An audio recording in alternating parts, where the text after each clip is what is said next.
Let's look at how we can determine the equation of the least squares line. Now, there will usually be two situations you'll find yourself in, and we're going to look at both methods of calculating it. So method one is when you have R, which is your correlation coefficient. You have X bar, which is the mean of your X values, Y bar, Sx, which is your standard deviation of your X values, and Sy, which is your standard deviation of your Y values. If this is the only information you've been given, you don't actually have the actual data with you, then you're going to have to use method one. This is where we have to use the equations given to us in chapter 4a to solve for a and b. We have a being the slope or the gradient of our least squares line is equal to our correlation coefficient multiplied by our standard deviation for the y value, and that's divided by our standard deviation for the x value.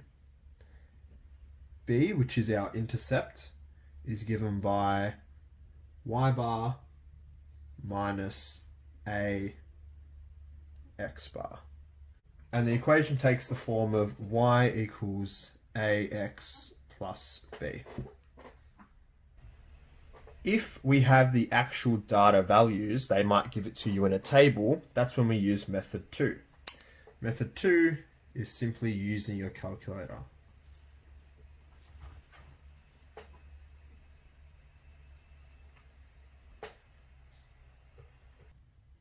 Now, method 2 is when you're actually given the data values, and this is when we just use our calculator. So when we're doing this, we go to statistics. We should always rename our data so we know which one is our explanatory variable and which one is our response variable. We enter the data, we go to the calc button, hit regression, linear regression. Make sure we select our X and Y lists correctly and hit OK. Then a dialog box pops up and it gives you the values of A and B, and we'll look at that in an example shortly. First, we'll use method 1 for an example. The heights, which is our explanatory variable, and the weights, our response variable, of 11 people have been recorded with the following statistics. Find the least square regression line to 3 decimal places. First, let's find A, which is our slope. So we've got the formula A is equal to R multiplied by the standard deviation Y divided by the standard deviation in X.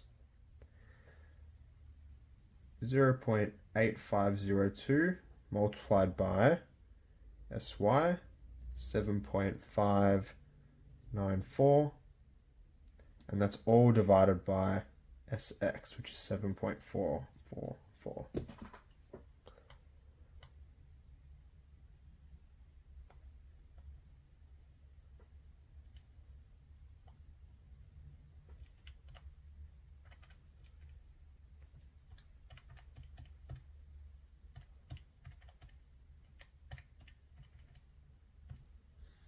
Alright, so our A value is equal to 0.867. Now that we've got A, we can use that to find B, because B is equal to Y bar minus A multiplied by X bar. Let's plug in the values. Y bar is 65.45 minus our A value, which we just calculated as 0.867. Multiply that by X bar, which is 173.3.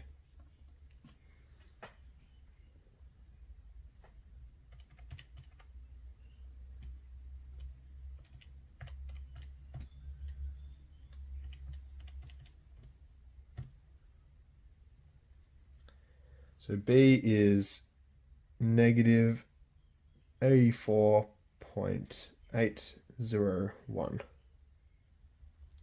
So because our least squares regression line takes the form of y equals ax plus b, if we simply put in our a and our b values, we have y is equal to 0.867x minus 84.801.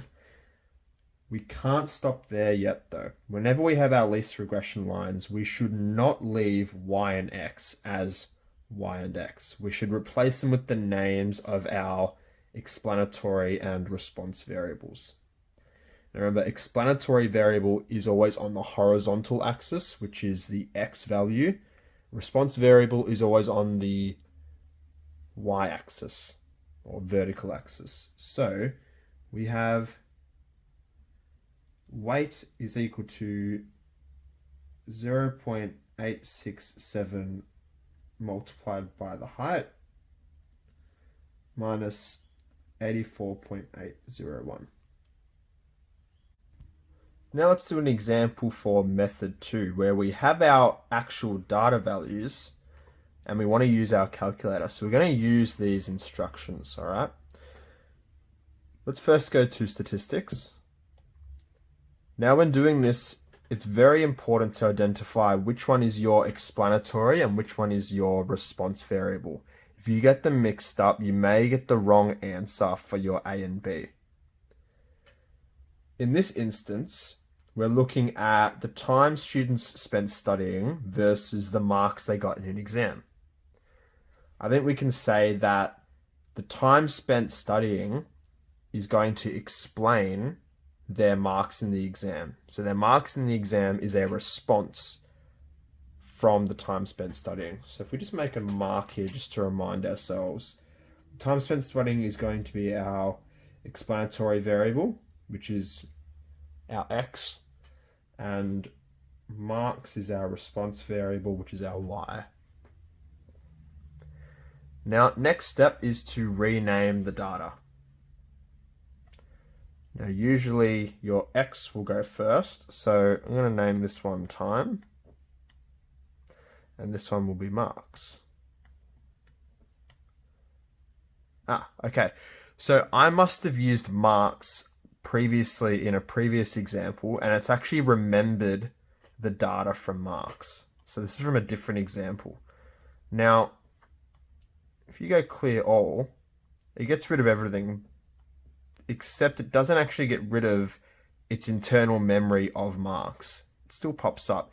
If you want to get rid of that completely, you can go delete list variable. Delete the selected list in memory. Okay. Now marks should have no memory at all.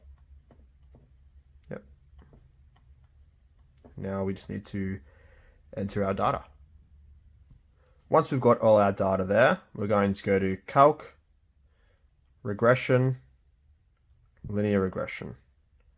Make sure we select our right x and y. So x is time, y is marks.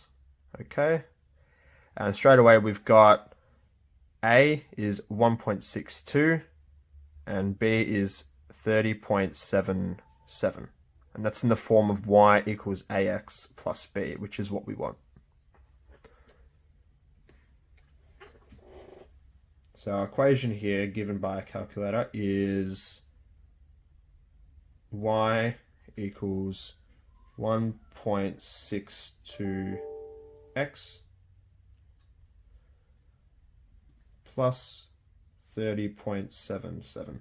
Now remember, we don't want to leave it as x and y. So what I'm going to write is marks in an exam is equal to 1.62 times the time spent studying